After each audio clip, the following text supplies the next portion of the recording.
আমি আমি জানি না যে কতটা পড়তে পারবে তোমার নীলা। পারবে, আমি জানি নীলা পারবে। প্রতিদিন এই পরিবার থেকে একজন একজন করে মানুষ কমে যাচ্ছে মাস্টারমশাই, আর আমরা এই যে কজন টিম টিম করে রয়ে গেছি তাদের মধ্যে নীলাই হচ্ছে একমাত্র উজ্জ্বল জ্যোতিষ্ক, ধ্রুবতারার মতো।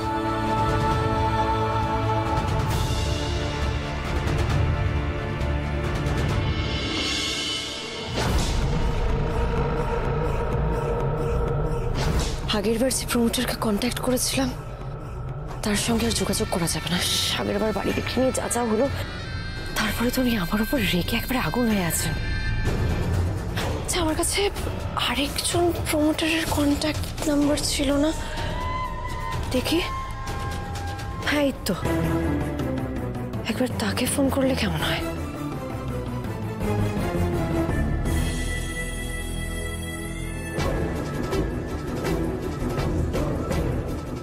হ্যালো।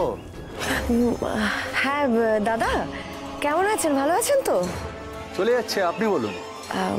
বলছি যে আপনি আমার জন্য একটা কাজ করে দিতে পারবেন?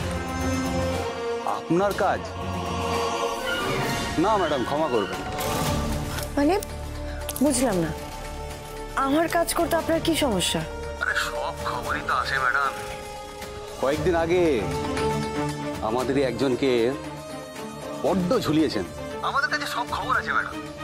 না দেখুন, সেবার পরিস্থিতি একটু হাতের বাইরে চলে গেছিল, তবে হ্যাঁ, এবার সেরকম কিছুই হবে না। হবে না বলছেন? ভরসা করবো কিভাবে? কোন ভরসায় আপনার কাজ করবো বলুন তো? আপনার এই বসু বাড়িটা চাই তো? হ্যাঁ, পেলে তো মন্দ হয় না। তাহলে যেটা বলছি সেটা চুপচাপ করুন। আগের বার যে প্ল্যান ভেস্তে দিয়েছিল, এবার তাকেই সাহায্য করতে হবে। কার কথা বলছেন? আমার ছোট যা নীলা, সেই আসল পথের কাঁটা। আগে যদি আমরা তাকে সাহায্য করতে পারি, তাহলে আমাদের দুজনের কাজই সহজ হয়ে যাবে।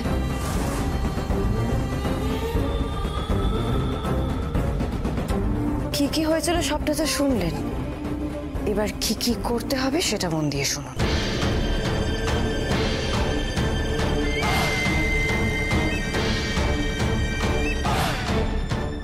বুঝলাম, কিন্তু বাড়িটা পাওয়া যাবে তো?